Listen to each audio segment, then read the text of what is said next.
دعوت کو ترک کر دیا اس نے اللہ اور اس کے رسول کی نافرمانی کی۔ من ترک الدعوت، جس نے دعوت کو ترک کر دیا، فقط عصى اللہ ورسولہ، تو اس نے اللہ اور اس کے رسول کی نافرمانی کی۔ کل کے سبق ہی میں جیسے کہ ہم لوگوں نے پڑھا تھا کہ بغیر عذر کے دعوت کو ترک کرنے کی اجازت نہیں ہے، بغیر عذر کے دعوت کو چھوڑنے کی اجازت جو ہے وہ نہیں ہے۔ دعوت کو قبول کرنا ضروری ہے، اس کو بغیر کسی عذر کے چھوڑ نہیں سکتے۔ تو آج کے اس بیان میں بتا رہے ہیں کہ جس نے بغیر عذر کے دعوت کو ترک کر دیا، دعوت کو چھوڑ دیا، تو اس نے جو ہے اللہ اور اس کے رسول کی نافرمانی کی، کیونکہ اللہ اور اس کے رسول نے دعوت میں جانے اور شرکت کرنے کا حکم دیا ہے، اور بغیر کسی عذر کے اگر ترک کر رہا ہے تو گویا کہ اللہ اور اس کے رسول کے حکم کی نافرمانی کر رہا ہے۔ بات سمجھ میں آ رہی ہے؟ حدیث پاک دیکھیے، کہتے ہیں کہ حدثنا عبد اللہ ابن یوسف قال اخبرنا مالک عن ابن شہاب عن الاعرج عن ابی ہریرہ، ہم سے حدیث بیان کی عبداللہ ابن یوسف نے، وہ کہتے ہیں کہ ہمیں خبر دی، مالک نے وہ روایت کرتے ہیں ابن شہاب زہری سے وہ روایت کرتے ہیں اعرج سے، اور وہ روایت کرتے ہیں حضرت ابو ہریرہ رضی اللہ تعالیٰ عنہ سے۔ حضرت ابو ہریرہ رضی اللہ تعالیٰ عنہ ارشاد فرماتے ہیں کہ انہ کان یقول شر الطعام طعام الولیمۃ یدعى لها الاغنیاء ویترک الفقراء، کہتے ہیں کہ سب سے برا کھانا، حضرت ابو ہریرہ فرمایا کرتے تھے کہ سب سے برا کھانا وہ کھانا، ولیمے کا وہ کھانا ہوتا ہے یدعى لها الاغنیاء، جس کے لیے غنیوں کو، مالداروں کو بلایا جائے، ویترک الفقراء، اور فقراء کو جو ہے چھوڑ دیا جائے، ترک کر دیا جائے۔ یعنی سب سے برا کھانا وہ کھانا ہوتا ہے جس میں صرف مالداروں کو بلایا جائے، مالداروں کو دعوت دی جائے، اور جو فقراء ہیں، جو غریب ہیں، ان کو جو ہے چھوڑ دیا جائے، ان کو بلایا ہی نہ جائے۔ یہ کیا ہے؟ سب سے برا کھانا ہے ولیمے کا۔ پھر فرماتے ہیں وَمَن تَرَكَ الدَّعْوَةَ فَقَدْ عَصَى اللَّهَ وَرَسُولَهُ، اور جس نے اللہ اور جس نے دعوت کو ترک کر دیا تو اس نے اللہ اور اس کے رسول کی نافرمانی کی۔ ٹھیک ہے؟ افسوس کی بات ہے کہ آج کے زمانے میں یہی معاشرہ بن گیا ہے ہمارا، کہ ہم جو ہے جو مالدار ہوتے ہیں انہی کو بلاتے ہیں دعوتوں میں، غریبوں کو بلایا ہی نہیں جاتا، حالانکہ حق تو غریبوں کو بلانے کا ہے۔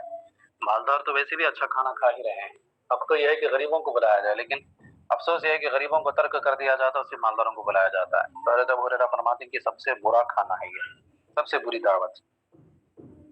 بہرحال تو فرماتے ہیں کہ جس نے دعوت کو ترک کر دیا تو اس نے اللہ اور اس کے رسول کی نافرمانی کی۔ تو ظاہری سی بات ہے، حضرت ابو ہریرہ جب یہ فرما رہے ہیں کہ اس نے اللہ اور اس کے رسول کی نافرمانی کی ہے، تو یقیناً آپ نے نبی اکرم صلی اللہ علیہ وسلم کو ایسا فرماتے ہوئے سنا ہوگا، تبھی تو ایسے فرما رہے ہیں، ہے نا؟ خود سے تو نہیں کہہ سکتے ہیں ڈائریکٹ ایسا۔ بات سمجھ میں آگے بیٹا؟ ہاں جی۔ باب من اجاب الی قراعین، یہ باب شخص کے بیان میں جو ایک پائے کی دعوت کو قبول کرے۔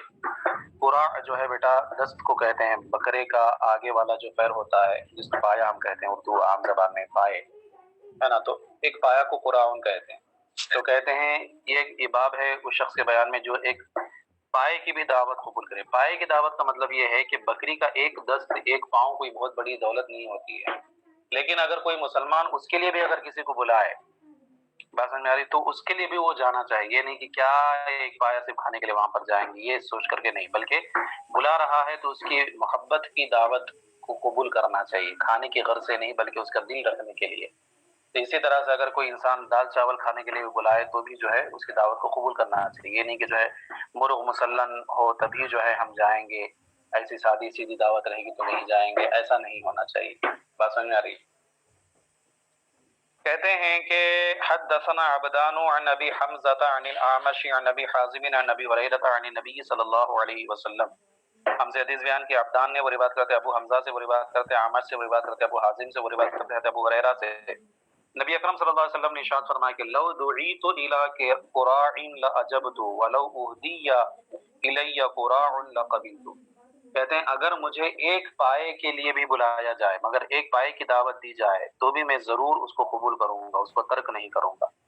اسی طرح سے اگر مجھے ایک پائے کا ہدیہ دیا جائے لقبلت، تو ضرور میں بھی کیا اس کو قبول کروں گا۔ کہنے کا مطلب یہ ہے کہ اگر کوئی صرف ایک پایا کھلانے کے لیے مجھے گھر پر بلائے تب بھی میں اس دعوت کو قبول کروں گا، یہ نہیں کہوں گا کہ صرف ایک ہی پایا کھانے کے لیے میں اتنا دور کیوں آؤں۔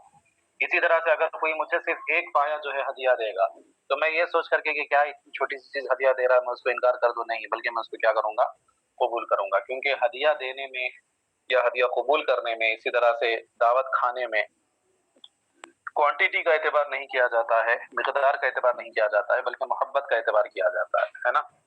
جی بات سمجھ میں آگے بیٹا؟ تو سرکار فرماتے ہیں کہ اگر مجھے ایک پائے کی دعوت دی جائے تو میں ضرور اس کو قبول کروں گا، اور اگر مجھے ایک پائے کا ہدیہ کیا جائے تو ضرور میں اس کو قبول کروں گا۔ باب اجابت الداعی فی العرس وغیرہ، یہ باب ہے دعوت دینے والے کی دعوت کو قبول کرنا، شادی کی دعوت ہو یا شادی کے علاوہ کسی اور چیز کی، کیونکہ اب تک جو تذکرہ تھا عموماً اس میں شادی اور ولیمے کا تذکرہ تھا، تو کہیں لوگوں کے ذہنوں میں یہ نہ آئے کہ جو ہے دعوت جو ہے صرف اور صرف ولیمہ اور شادی کی دعوت کو قبول کرنا ہے، باقی دعوتوں کا کوئی حکم نہیں، ایسا نہیں ہے۔ کوئی بھی دعوت ہو، کسی بھی قسم کی خوشی کی دعوت ہو، کسی بھی موقع مناسبت کی دعوت ہو، اگر دعوت دی جا رہی ہے تو اس دعوت کو قبول کرنا چاہیے۔ سمجھ میں آ رہی بیٹا بات؟ تو کہتے ہیں یہ باب ہے دعوت دینے والا، شادی یا شادی کے علاوہ دیگر چیز کی دعوت دینے والے کی دعوت کو قبول کرنے کے بیان میں۔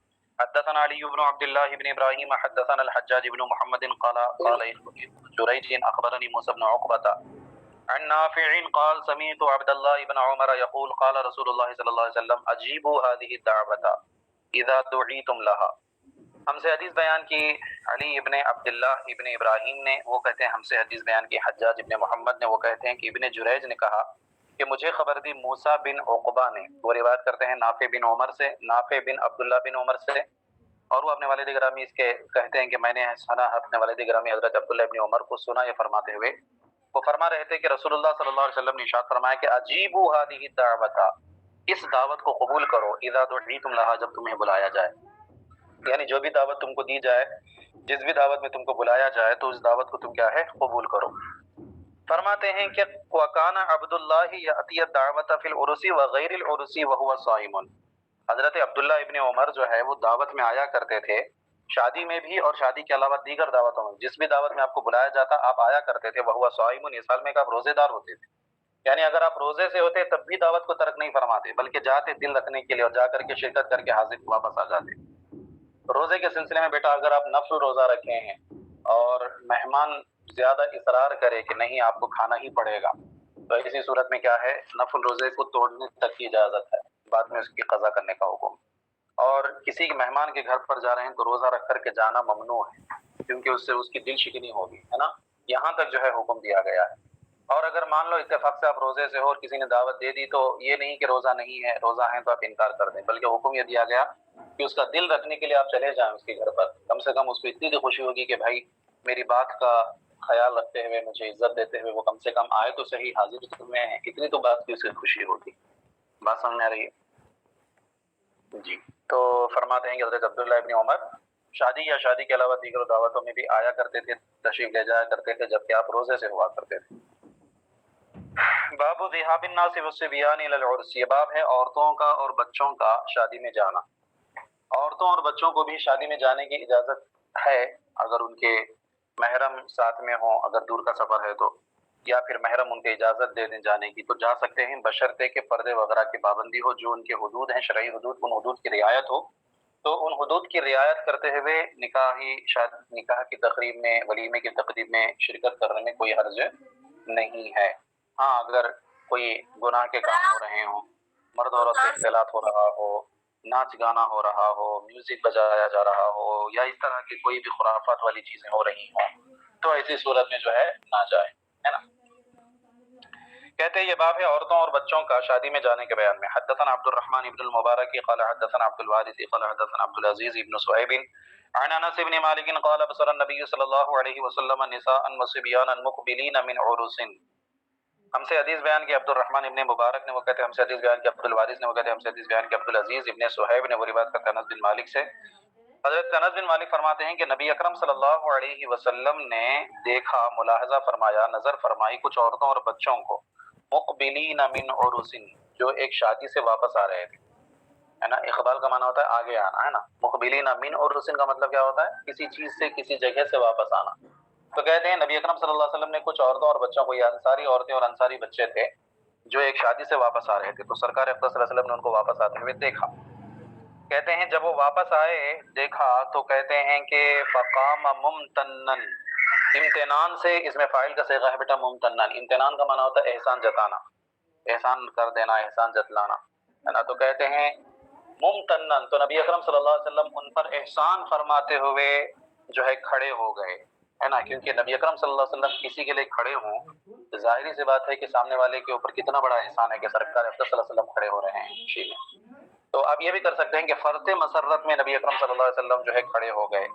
فقال، اور ارشاد فرمایا کہ اللہم یا اللہ انتم من احب الناس الی، من احب الناس، احب اس میں تفضیل کا صیغہ ہے، احب الناس لوگوں میں سب سے زیادہ محبوب، الیہ میری نظر میں. کہتے ہیں تم ان لوگوں میں سے ہو جو میرے نزدیک لوگوں میں سب سے زیادہ محبوب اور پسندیدہ ہیں. نبی اکرم صلی اللہ علیہ وسلم نے عورتوں اور بچوں کو دیکھ کر کے کیا فرمایا؟ تم ان لوگوں میں سے ہو جو میرے نزدیک لوگوں میں سب سے زیادہ محبوب اور پسندیدہ ہیں، ہے نا. اور یہ لوگ تھے انصار میں سے. تو چونکہ نبی اکرم صلی اللہ علیہ وسلم انصاری لوگوں سے بہت زیادہ محبت فرماتے تھے، ہے نا. انصاری سے مراد قبیلہ بنو اوس اور قبیلہ بنو خزرج کے لوگ. ہاں، آج کے زمانے کے جو انصاری جو ایک برادری ہوتی ہے وہ انصاری نہیں، ورنہ بہت سارے لوگ سمجھ جاتے ہیں کہ وہ انصاری. جو سرکار اقدس صلی اللہ علیہ وسلم کے چہیتے تھے اور جن کا تذکرہ قرآن اور احادیث میں آتا ہے بیٹا، وہ انصار تو ابھی موجود بھی نہیں ہے، وہ اسی زمانے میں تھے. بس قبیلہ بنو اوس اور قبیلہ بنو خزرج کے جو افراد تھے ان کو انصار کسی برادری کی وجہ سے نہیں کہا جاتا تھا، بلکہ اس وجہ سے کہا جاتا تھا کہ ان لوگوں نے مہاجرین کی بہت ساری مدد کی تھی. جب وہ مدینے آئے تھے مکہ سے ہجرت کرتے ہوئے تو اپنا مال، اپنی آل اولاد، اپنی جان، ہر چیز سے انہوں نے جو ہے مدد کی تھی صحابہ کرام کی. تو اسی وجہ سے ان کو انصار کہا جاتا ہے. تو بہرحال سرکار اقدس صلی اللہ علیہ وسلم نے ان سے فرمایا کہ تم ان لوگوں میں سے ہو جو میرے نزدیک سب سے زیادہ محبوب اور پسندیدہ ہیں. بات سمجھ میں آ گئی جی آپا جان لوگ؟ جی حضرت.